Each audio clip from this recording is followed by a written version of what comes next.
नमस्कार दोस्तों। आप सभी लोगों का स्मार्ट लर्निंग यूट्यूब चैनल में हार्दिक स्वागत है। इतिहास की जो ये सीरीज़ थी उसमें जो बात हो गई थी वो बात ऋग्वैदिक काल से आगे बढ़ चुकी थी। ऋग्वैदिक काल के बाद जो भी लेक्चर हुए हैं उनमें हमने बुद्धिज़्म के बारे में देखा था।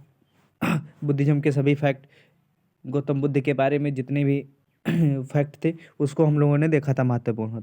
ये जो सीरीज़ है वो सभी गवर्नमेंट एग्ज़ाम के लिए बेनिफिशियल है, चाहे वो बैंक है, चाहे चाहे रेलवे है, चाहे एसएससी है, चाहे आयोग के कोई पेपर है, जहाँ भी इतिहास पूछा जाता है उन सभी एग्ज़ामों के लिए ये बहुत ही लाभदायक सिद्ध होने वाली है, क्योंकि इसमें हम लोगों ने सभी महत्वपूर्ण फैक्टों को इसमें सम्मिलित किया है। और इस जो क्लास में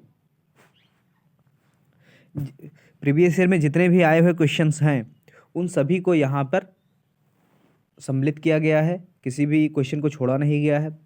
और एक बार जब ये सीरीज़ कंप्लीट हो जाएगी उसके बाद जब एमसीक्यू सेक्शन आपसे करवाए जाएंगे तो फिर आप लोग स्वतः ही सारे जो क्वेश्चंस हैं उनके आंसर आप लोग देना स्टार्ट कर देंगे, क्योंकि इसमें हम लोगों ने इतिहास चूँकि बहुत बड़ा सब्जेक्ट है और इसमें हम लोगों ने केवल महत्वपूर्ण बिंदुओं को ही इसमें सम्मिलित किया है। तो ये जो सीरीज़ है वो आप लोगों के लिए बहुत बेनिफिशियल है। आप स्मार्ट लर्निंग जो यूट्यूब चैनल है उसको सब्सक्राइब कर सकते हैं और जो नॉलेज गेन कर रहे हैं उसको अपनी पावर बनाइए। तो इसीलिए जो कहा जाता है कि नॉलेज इज़ पावर, और अगर आपके पास पावर है तो सब कुछ है। ठीक, तो आप हमारे इंस्टाग्राम चैनल को ज्वाइन कर सकते हैं, टेलीग्राम चैनल को भी ज्वाइन कर सकते हैं और फेसबुक चैनल को भी ज्वाइन कर सकते हैं। तो आज हम लोग बात करेंगे जैनिज्म के बारे में, जैन धर्म के बारे में आज हम लोग बात करेंगे। और जैन धर्म में जो सबसे महत्वपूर्ण जो शख्सियत थी, सबसे महान जो शख्सियत थी वो महावीर स्वामी हुए हैं, जो कि जैन धर्म में 24वें तीर्थंकर के रूप में इन्हें पहचाना जाता है। इससे पहले 23 तीर्थंकर जो थे कि 23 जो जैनाचार्य थे वो इनसे पहले हो चुके थे। 24वें नंबर पे महावीर स्वामी जी का नंबर आता है। तो फिर अभी हम लोग शुरू करेंगे महावीर स्वामी जी के कुछ महत्वपूर्ण फैक्ट को। तो महावीर स्वामी जी का जो जन्म था वो 540 ईस्वी पूर्व में हुआ था और इनका जो जन्म स्थल था वो कुंडग्राम में हुआ था। कुंडग्राम नामक गांव में इनका जन्म हुआ था और वो वैशाली के निकट पड़ता है। और वैशाली प्रांत जो आपको कहाँ देखने को मिलेगा, वो बिहार और नेपाल के आसपास का जो एरिया मिलकर बनता था उत्तरी बिहार का, वो वैशाली के अंतर्गत आता था। जो महावीर स्वामी जी के जो पिताजी का क्या नाम था, तो वो सिद्धार्थ थे। इनकी माता का नाम त्रिशला था। और महावीर स्वामी का जो बचपन का नाम है वो वर्धमान हुआ करता था।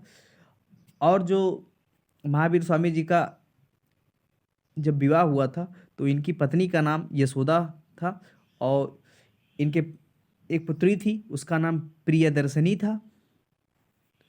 और उस पुत्री का जब विवाह हुआ तो इनके दामाद जो थे उनका जो नाम था वो जमाली था।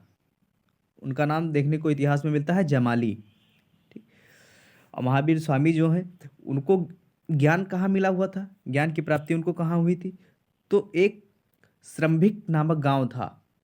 श्रम्भिक नामक गांव था और वो कहाँ देखने को मिलता है, ऋजुपालिका नदी के तट पे देखने को मिलता है। तो ऋजुपालिका नदी के तट पर श्रम्भिक नामक गांव में महावीर स्वामी को ज्ञान की प्राप्ति हुई थी। यहीं पर महावीर स्वामी को कैवल्य की प्राप्ति हुई थी और तभी से महावीर स्वामी कैवल्य कहलाए। ठीक, कैवल्य का मतलब इनलाइटनमेंट से समझिए। और महावीर स्वामी जी का जो प्रथम शिष्य थे उनका भी नाम जमाली था और कि इन्होंने अपने प्रथम शिष्य के रूप में अपने दामाद को जो शिष्टता थी वो इन्होंने प्रदान करी थी। और महावीर स्वामी जी का जो निर्वाण की प्राप्ति हुई थी वो 468 ईस्वी में पावापुरी नामक जो प्रांत था वहाँ पे देखने को मिलती है। और पावापुरी आपको कहाँ देखने को मिलेगा? ये राजगृह में मिलेगा। और राजगृह क्या है? ये औरंगाबाद के बगल में राजगृह, राजगीर नाम से एक जिला देखने को मिलता है। तो वहीं पर महावीर स्वामी जी का देहांत हुआ था, वहीं उनको निर्वाण की प्राप्ति हुई थी। तो कुछ फैक्ट और देख लेते हैं। आगे अगर देखा जाए तो फिर देखने को मिलता है कि जैन धर्म के संस्थापक कौन थे। तो जो प्रथम तीर्थंकर हुए उनका नाम ऋषभदेव था। ऋषभदेव। तो ऋषभदेव जैन धर्म के संस्थापक थे। और प्रारंभिक जो जैन साहित्य है वो किस भाषा में लिखा गया है? तो वो लिखा गया है अर्धमा में, अर्धमगधी में। ठीक, अर्ध जो मागधी है उसमें देखने को मिलता है प्रथम जो जैन साहित्य है अर्धमागधी में लिखा गया है। किस जैन सभा में अंतिम रूप से श्वेतांबर संप्रदाय का आगमन हुआ था? तो वो हुआ था पाटलिपुत्र में। इनका एक सभा लगी हुई थी, संगीति हुई थी, जैन संगीति। तो वहाँ पर श्वेतांबर जो संप्रदाय है जैन धर्म में, बाद में जैन धर्म में दो संप्रदाय हुए, एक हुआ दिगंबर और एक हुए श्वेतांबर। तो जो मूल जैन धर्म की जो आचार विचार नियम कानून थे उन पे चलने वाले क्या कहलाए? वो कहलाए दिगंबर। और जो थोड़ा बहुत समय के साथ परिवर्तन को अगर दर्शाए, नियम कानूनों में थोड़ी सी क्या कहते हैं कि रिलैक्सेशन इन्होंने देना शुरू किया, तो वो जो संप्रदाय कहलाया जैन धर्म में वो कहलाया श्वेतांबर। और ये क्या करते थे? श्वेत वस्त्र धारण करते थे श्वेतांबर लोग। और जो दिगंबर हुआ करते थे वो कोई वस्त्र धारण नहीं करते थे, वो नग्न अवस्था में रहते थे। इसीलिए समय काल देश परिस्थिति के अनुसार जैन धर्म को फॉलो करने वालों की संख्या घटती चली गई। तो इसीलिए रिफॉर्म लाया गया जैन धर्म में और फिर एक संप्रदाय जन्म लेता है, उसका नाम श्वेतांबर आता है। और जैन धर्म के अंतर्गत ही एक आजीवक संप्रदाय हुआ करता था। तो आजीवक संप्रदाय के जो संस्थापक थे वो क्या थे? मक्खिली घोषाल था। ठीक, मक्खिली घोषाल थे। आजीवक संप्रदाय के संस्थापक कौन देखने को मिलता है? क्वेश्चन पूछा गया है यूपीपीसीएस प्री में 96 और 94 में, बीपीएससी 94 में पूछा गया है। तो वो है मक्खिली घोषाल। तो ये नाम आप लोग याद करके रखिएगा। और जो मक्खिली घोषाल थे वो महावीर स्वामी के ही शिष्य थे, किंतु बाद में उनके विचारों में उनको मतभेद देखने को मिला और वो क्या किए कि अपनी जो सदस्यता थी, महावीर स्वामी की शिष्टता थी, उसको त्याग करके एक नए संप्रदाय का इन्होंने संगठन किया और उसका नाम क्या इन्होंने रखा? आजीवक संप्रदाय रखा। ठीक। और देखा जाए कि जैन धर्म में जो पूर्ण ज्ञान के लिए क्या शब्द प्रयोग किया गया? पूर्ण ज्ञान के लिए कैवल्य को यूज किया गया है। जो अणुव्रत जो सिद्धांत था, अणुव्रत सिद्धांत जो है वो उसको किस धर्म में आता है? वो जैन धर्म में देखने को मिलता है। और जैन धर्म का जो आधार बिंदु है, आधारभूत जो बिंदु है, इनिशियल जो पॉइंट है, वो कहाँ से शुरू होता है? तो वो अहिंसा पर बेस है कि कुछ भी करेंगे सबसे पहले ये लोग अहिंसक बनेंगे। ठीक, तो अहिंसा इजली इनका जो फंडामेंटल जो रूल है वो अहिंसा है। ठीक, एक प्रथा आप लोग को देखने को मिलती है इतिहास में, संथारा। ठीक, ये बहुत इंपॉर्टेंट भी है, इसको समझना। जो संथारा होता है, संथारा प्रथा होती है, उसके अंतर्गत जब कोई व्यक्ति को लगता है, जब किसी व्यक्ति इंसान को लगता है कि वो मृत्यु के निकट है, कि अब उसकी मृत्यु होने वाली है, तो वह स्वयं ही कमरे में कैद हो जाता है अपने आप। ठीक, और फिर वो अन्न जल को त्याग देता है, अन्न जल को त्याग देता है और मौन व्रत धारण कर लेता है, बोलता नहीं है किसी से, मौन व्रत धारण कर लेता है और इसके बाद वह किसी भी दिन शरीर त्याग देता है। तो ये जो पूरी प्रथा कहलाती है वो संथारा कहलाती है। और इसी प्रथा को चंद्रगुप्त जो मौर्य थे उन्होंने अपनाया था और वो पहाड़ पे चले गए थे। ठीक, कर्नाटक में है श्रवणबेलगोला। तो वहाँ पे श्रवणबेलगोला जो पर्वत है वहाँ पर जा कर के बहुत सारे जो ऋषि मुनि हैं, जैन धर्म के आचार्य हैं, उन्होंने अपने शरीर को वहाँ त्यागा है संथारा प्रथा के अनुसार। ठीक। तो नेक्स्ट आगे हम लोग बढ़ते हैं, कुछ नए फैक्ट को देखते हैं कि हाँ, मोक्ष प्राप्ति के जैन धर्म में कितने साधन बताए गए। तो मोक्ष प्राप्ति के लिए जैन धर्म में 3 साधन बताए गए और उन 3 साधनों को त्रिरत्न भी कहा जाता है जैन धर्म का। तो इसलिए इन 3 जो त्रिरत्न है उनमें शामिल है सम्यक ज्ञान, सम्यक दर्शन और सम्यक चरित्र। कि ज्ञान, दर्शन और चरित्र ये 3 साधन है मोक्ष प्राप्ति के लिए जैन धर्म के अनुसार। तो सम्यक ज्ञान क्या होता है? सम्यक ज्ञान का अर्थ होता है सच्चा एवं पूर्ण ज्ञान, एब्सोल्यूट ज्ञान, जिसको कहते हैं एब्सोल्यूट। और हिंदी में देखा जाए तो शुद्ध नहीं, विशुद्ध। विशुद्ध मतलब प्योर, प्योर एंड प्योर, 100%। तो ये होता है सम्यक ज्ञान का मतलब। सम्यक दर्शन क्या होता है? ये जो तीर्थंकर हैं उनमें जो पूर्ण विश्वास होना चाहिए, तो ये उनका हो जाता है सम्यक दर्शन। उनके बताए हुए नियम, कानून, अनुशासन, इन सब सारी चीज़ों को समेट कर जो पूरा जो एक व्यू निकल के आता है, विचारधारा निकल के आती है, उसी को सम्यक दर्शन कहा गया है। सम्यक जो चरित्र होता है, तो जैन धर्म में 5 सिद्धांतों का आचरण करने को कहा गया है, उसे पंचव्रत भी कहा जाता है और उसी को अणुव्रत का सिद्धांत भी बोला जाता है जैन धर्म में। तो उनका पालन करना सम्यक चरित्र के अंतर्गत आता है। आगे बढ़ते हैं कि उत्तर प्रदेश में बौद्ध धर्म एवं जैन धर्म दोनों के लिए प्रसिद्ध जो तीर्थस्थली कौन सी है? दोनों की एक ही स्थली प्रसिद्ध है, वो है कौशाम्बी। कौशाम्बी ऐसी स्थली है जहाँ जो जैन धर्म का भी सब पवित्र स्थान है, तीर्थस्थल है, और जैन धर्म का भी है। उत्तर प्रदेश में बौद्ध एवं जैनियों द्वारा प्रसिद्ध जो तीर्थस्थली है वो कौन सी है?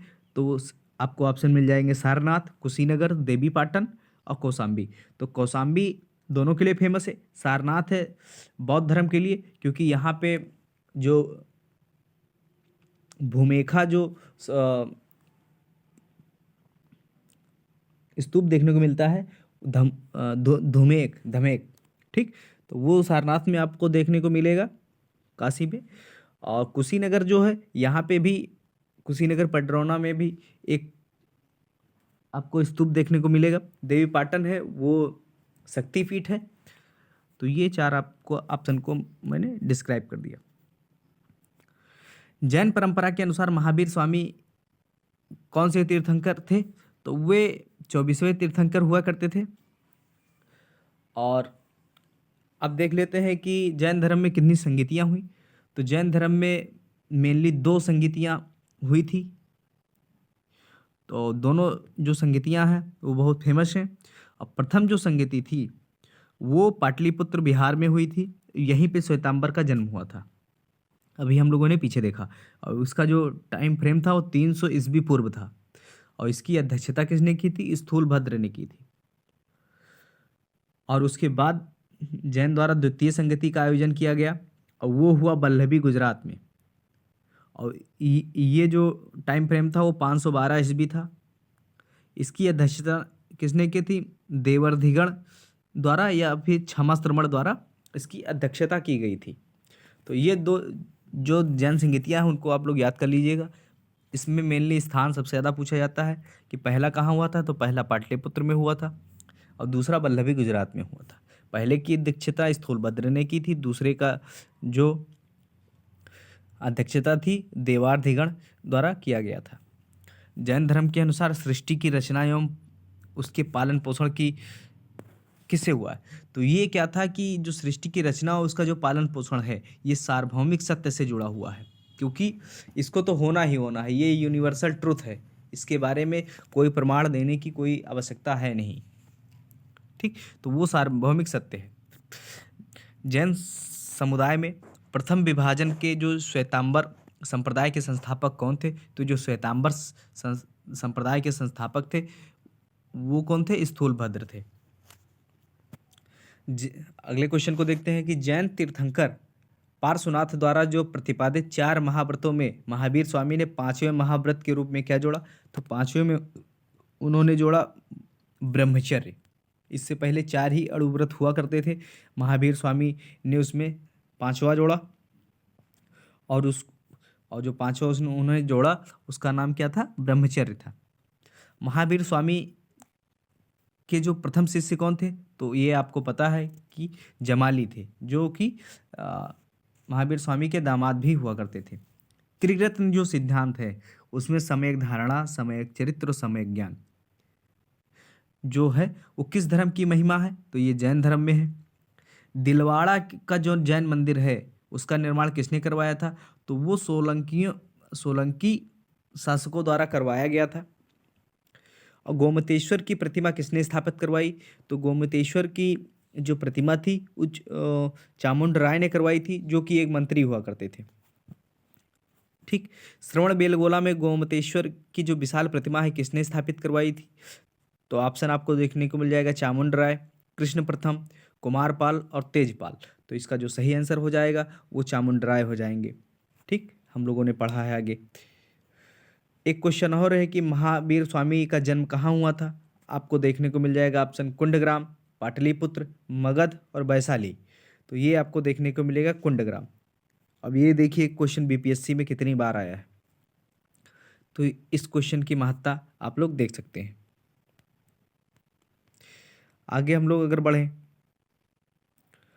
तो ये महावीर स्वामी का जन्म किस क्षत्रिय गोत्र में हुआ था? तो वो ग्यावक जो गोत्र है उनमें महावीर स्वामी जी का जन्म देखने को मिलता है। महावीर स्वामी जी की माता कौन थी? तो उनका नाम त्रिशला था। महावीर स्वामी जी का जो मूल नाम मिलता है वो कौन सा है? तो वो उनका वर्धमान नाम मिलता है। जो अनेकांतवाद किसका क्रोड सिद्धांत और दर्शन है? तो अनेकांतवाद जो है वो जैन मत का महत्वपूर्ण दर्शन है। और ये दर्शन एग्जाम में बहुत बार पूछा गया है। झारखंड पीसीएस में भी पूछा गया है, आईएएस प्री 2009 में भी पूछा गया है। तो अनेकांतवाद जो है वो आपको 4 ऑप्शन दिए गए हैं, बौद्ध मत, सिख मत, जैन मत और वैष्णव मत। तो इसमें जो हमारा आंसर सही हो जाएगा वो जैन मत सही हो जाएगा। महावीर स्वामी की मृत्यु कहाँ हुई थी? तो महावीर स्वामी जी की मृत्यु कहाँ हुई है? पावापुरी में हुई है। जैन धर्म के जो पहले तीर्थंकर कौन थे? तो पहले तीर्थंकर ऋषभदेव थे। जैन परंपरा के अनुसार जैन धर्म में कुल कितने तीर्थंकर हुए? तो कुल 24 तीर्थंकर हुए। 24वें तीर्थंकर का नाम महावीर स्वामी था। और जैन धर्म के अंतर्गत ही एक सिद्धांत देखने को मिलता है, वो कौन सा है? स्यादवाद। तो स्यादवाद सिद्धांत किस धर्म का है? तो वो जैन धर्म का है। जैन साहित्य को क्या कहा जाता है? जैन साहित्य को आगम कहा जाता है। जैन ग्रंथ कल्पसूत्र है, इसके रचयिता कौन है? इसके रचयिता भद्रबाहु हैं। अगला क्वेश्चन देखते हैं कि महान धार्मिक घटना महामस्ताभिषेक किससे संबंधित है और किसके लिए की जाती है? तो ये बाहुबली के लिए की जाती है। और बाहुबली की जो प्रतिमा है वो कहाँ देखने को मिलती है? कर्नाटक के श्रवणबेलगोला में गोमतेश्वर की जो मूर्ति है उसी को बाहुबली भी कहा जाता है। तो ये कर्नाटक के हासन जिले में श्रवणबेलगोला एक पहाड़ी देखने को मिलती है। और ये जो है ये खड़े पत्थर की एक मूर्ति है और जिसका नाम गोमतेश्वर या फिर बाहुबली है। जो बाहुबली मूर्ति है जैन धर्म के प्रथम उपदेशक ऋषभदेव के पुत्र थे, उनकी मूर्ति है। और यह प्रत्येक 12 वर्ष के बाद इस मूर्ति को विधि विधान के साथ दूध, दही व घी से स्नान कराया जाता है। और इस प्रक्रिया को महामस्ताभिषेक कहा जाता है। ठीक। तो जो प्रथम जैन महासभा थी उसका आयोजन कहाँ हुआ था? तो उसका आयोजन पाटलिपुत्र में हुआ था। जैन साहित्य का संकलन किस भाषा व लिपि में हुआ है? तो वो प्राकृत भाषा में हुआ है और अर्धमगधी उसको कहा जाता है। ठीक। अन्य फैक्ट अगर देखा जाए जैन धर्म में तो द्वितीय जो जैन महासभा का आयोजन कहाँ हुआ था? तो ये आपको अभी बताया गया है कि वो वल्लभी गुजरात में हुआ था। जो भागवत संप्रदाय है उसके विकास में किसका योगदान अत्यधिक था? तो उसका अत्यधिक जो योगदान था हिंद यूनानी जो था उनका भागवत धर्म के विकास में अत्यधिक योगदान था, क्योंकि वो अपना जो इष्ट देव मानते थे वो भागवत संप्रदाय के जो ईश्वर हैं उनको मानते थे, अर्थात विष्णु भगवान को मानते थे। जो सम्मेद शिखर है वो किससे संबंधित है? तो जो सम्मेद शिखर है वो पार्श्वनाथ जी से संबंधित है। और पार्श्वनाथ की जो जन्मस्थली थी वो थी काशी। ठीक। निम्नलिखित में से कौन सा स्थल पार्श्वनाथ से संबंध होने के कारण जैन सिद्ध क्षेत्र माना जाता है? तो वो था सम्मत शिखर। अब आपको कमेंट सेक्शन में ये बताना है कि जो पार्श्वनाथ थे वो किस नंबर के जैन तीर्थंकर थे और उनका प्रतीक क्या था, ये आपको बताना है। जो प्राचीनतम विश्वविद्यालय था उस समय, उसका नाम क्या था? नालंदा था। तो अभी हम लोग देख लेते हैं कि जैन धर्म के 24 जो तीर्थंकर थे उनके नाम देख लेते हैं, उनका क्रम देख लेते हैं और ही साथ साथ उनके प्रतीक को देख लेते हैं। तो पहले जो जैन तीर्थंकर हुए वो ऋषभदेव हुए और इनका जो प्रतीक था वो था सांड। दूसरे जो तीर्थंकर हुए उनका नाम अजितनाथ था और इनका जो प्रतीक था वो हाथी था। तीसरे तीर्थंकर का नाम संभवनाथ था और इनका जो प्रतीक था वो घोड़ा था। चौथे का नाम अभिनंदन नाथ था और इनका जो प्रतीक था वो कपि था, कपि बंदर। और एक नेक्स्ट हुए सुमतिनाथ और इनका प्रतीक था सारस। और नेक्स्ट हुए पदम प्रभु, इनका लाल कमल था। और नेक्स्ट हुए सुपार्श्वनाथ और इनका जो चिन्ह था वो स्वास्तिक था। नेक्स्ट हुए चंद्र प्रभु, इनका चंद्र हुआ करता था, चांद हुआ करता था। नेक्स्ट हुए सुविधिनाथ, इनका डॉल्फिन हुआ करता था। नेक्स्ट हुए शीतलनाथ, इनका कल्पवृक्ष हुआ करता था। अब देखिए कि डॉल्फिन की जानकारी उस समय में भी थी। इसीलिए कहा जाता है कि जो इंडियन कल्चर है वो बहुत ही पुराना है। जब विश्व में लोग जीना नहीं सीख पाए थे तो हमारे पास इतनी ऐसी ऐसी टेक्नोलॉजी थी, ऐसी ऐसी जो फ्लोरा एंड फोना था, विभिन्न स्पीसीज थी, उनकी हमको जानकारी थी, उनके बारे में पूर्ण ज्ञान था। नेक्स्ट जो 11 नंबर पे तीर्थंकर हुए वो श्रेयांसनाथ थे, उनका जो था वो गंडा था। जो 12 नंबर पे हुए उनका नाम बसु पूज्यनाथ था, उनका भैंसा था। 13वें नंबर के जो तीर्थंकर हुए वो उनका नाम बिमलनाथ था, उनका जो प्रतीक था वो तो सूकर था। 14 नंबर पे अनंतनाथ था, बाज या शाही उनका था। 15 नंबर पे जो तीर्थंकर हुए वो धर्मनाथ थे, उनका जो प्रतीक था ब्रज था। 16 नंबर के तीर्थंकर थे शांतिनाथ, जिनका सींगदार हिरण था। 17वां में कुंथुनाथ था, उनका अज था। 18 नंबर पे जो तीर्थंकर हुए अरनाथ थे, उनका था मत्स्य। 19 नंबर के जो तीर्थंकर थे मल्लीनाथ, उनका कलश था। और 20 नंबर के जो तीर्थंकर थे उनका नाम सुब्रतनाथ था, तो वो कच्छप थे। 21वें नंबर के जो जैन तीर्थंकर हुए थे वो सेमीनाथ थे, उनका जो देखने को मिलता है नीलकमल देखने को मिलता है। और 22वें नंबर के जो तीर्थंकर थे वो बहुत ही महत्वपूर्ण थे, उनका नाम अष्टिनेमी था और इनका जो प्रतीक था वो शंख था। तो इसलिए और जो 23 नंबर पे थे उनका नाम पार्श्वनाथ था और इनका जो प्रतीक था वो रिजदार सर्प था। और 24वें नंबर के जो तीर्थंकर थे उनका नाम महावीर स्वामी था, उनका जो प्रतीक चिन्ह था वो था सिंह। ठीक है, तो ये तीर्थंकर हुए। इनमें से कुछ ही का ऑप्शन आपको सबसे ज़्यादा देखने को मिलेगा, जैसे 21, 22, 23 और 24 नंबर के। पहले नंबर के ऋषभदेव हो गए और उसके साथ साथ ही सुपार्श्वनाथ थे जिनका स्वास्तिक था, सुमतिनाथ थे जिनका सारस था, संभवनाथ थे उनका घोड़ा था, अजीतनाथ थे जिनका हाथी था। ठीक, और मल्लीनाथ जिनका 19 है। ठीक, तो यही मेन घूम फिर के आपसे पूछे जाते हैं और इन्हीं में क्रम बदला जाता है और आपको फंसाया जाता है क्वेश्चन में और आप गलत करके भी आते हैं। तो ये था जैन धर्म के महत्वपूर्ण फैक्ट और यहीं से सारे क्वेश्चन बनाए जाते हैं। जो जैन धर्म का जो मूल जो विचार था वो किससे था कि ये लोग पुनर्जन्म को मानते थे और कर्म को मानते थे। बौद्ध धर्म और जैन धर्म दोनों कर्म पर आधारित ये धर्म था और साथ ही साथ ये पुनर्जन्म में विश्वास करते थे। हाँ, दोनों धर्म ईश्वर को नहीं मानते थे। ठीक, तो ये था अपना जैन धर्म और बौद्ध धर्म, ये यहाँ पे कंप्लीट होता है। तो आप सभी लोगों को ये लेक्चर कैसा लग रहा है आप कमेंट सेक्शन में बता सकते हैं और साथ ही साथ स्मार्ट लर्निंग जो यूट्यूब चैनल है उसको आप सब्सक्राइब करिए और अधिक से अधिक लोगों को इस परिवार में जोड़ें।